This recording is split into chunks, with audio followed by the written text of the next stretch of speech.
The Dutch military commander openly made provocative remarks at a 19-nation military exercise led by the US and Australia, all to curry favor with America. They can't let the US face China alone. On the surface, it looks like they're trying to please America, but in reality, they're trying to take a gamble by leveraging Trump. So what exactly is their game plan? According to the Global Times, this 19-nation joint military exercise initiated by the US is indeed quite large in scale. Among them, the Netherlands is the most eager, afraid that the US won't notice how central they are. The Dutch military commander, Eichelheim, has been repeatedly calling on allies, talking about shared responsibility and collective security. It's obvious that they're trying to earn America's security commitment by making a show of loyalty. You have to know, the Netherlands' military strength is considered average in Europe, but on a global scale, it's not much. When facing Russia, they're really not confident at all. So ever since Trump started pressuring NATO allies to increase military spending, the Netherlands, they were the first to respond enthusiastically. When it comes to increasing military spending, they're among the top in Europe. You can see that the Netherlands is working so hard because they want to cling tightly to the US. Their logic is basically to spend money to buy America's protection. If America is involved, then it has to protect Dutch security. And this way of thinking has already become deeply ingrained in the Dutch political scene.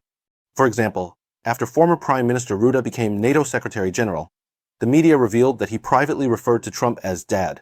Although he denied it himself, you can easily imagine the Netherlands' eagerness to curry favor with the US. Europe is now deeply divided internally. Old powers like Germany and France are playing both sides. They pay lip service to supporting the US's China policy, but when it comes to private economic cooperation, they haven't missed a beat. German companies are expanding production in China, and the French government is busy mending Sino-French relations. But things are different for the Dutch. Although ASML's lithography machines are the lifeblood of the Dutch economy, their business relies heavily on the Chinese market. Now, with the Dutch military jumping out and clamoring to confront China, isn't that just sabotaging their own livelihood? On one hand, their economy can't do without China, but on the other, they're trying to go up against China militarily. This kind of internal conflict has left the Netherlands in a real dilemma.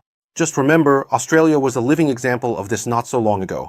What about the Morrison government? They launched a trade war against China, and what was the result? Iron ore piled up unsold, and the wine rotted at ports, causing huge economic losses. If the Netherlands wants to follow Australia's footsteps, they need to weigh their own strength. But right now, the Dutch seem to think that as long as they stick closely to the US, they'll be able to carve out a share in the cracks between major powers. But America's other allies aren't as straightforward as the Netherlands. You have to understand, Germany and France are both very shrewd. Sure, they'll increase their military spending when they have to, but they would never go so far as to completely offend China just to please the US. They know China is one of Europe's biggest trading partners. That economic foundation they absolutely can't afford to lose. So Germany and France cooperate with the US on military matters, but economically, they keep working with China as before, not missing a beat. But the Netherlands, that's a different story. During this 19-nation military exercise, they were unusually active, as if they were afraid others wouldn't notice their enthusiasm. But this eagerness to take a stand often reveals their own inner unease and anxiety. For small countries in diplomacy, the thing they fear most is picking the wrong side. So what happens if they make the wrong choice? The price is often more than they can bear. But right now, this situation is quite dangerous for the Netherlands. It's easy to stand out, but taking responsibility for the consequences is much harder. If the situation changes, the Netherlands could very well be the first to be abandoned. In the short term, it seems like the Netherlands has managed to please the United States, but in the long run, the risks are enormous. As things have developed to this point, the divisions within Europe have become more and more obvious. Major powers like Germany and France are taking a balanced approach, while the Netherlands is taking a radical path, trying to be the anti-China vanguard in front of the US. But as for their allies, everyone has their own agenda. By rushing to the front, the Netherlands is very likely to become the first to take the fall.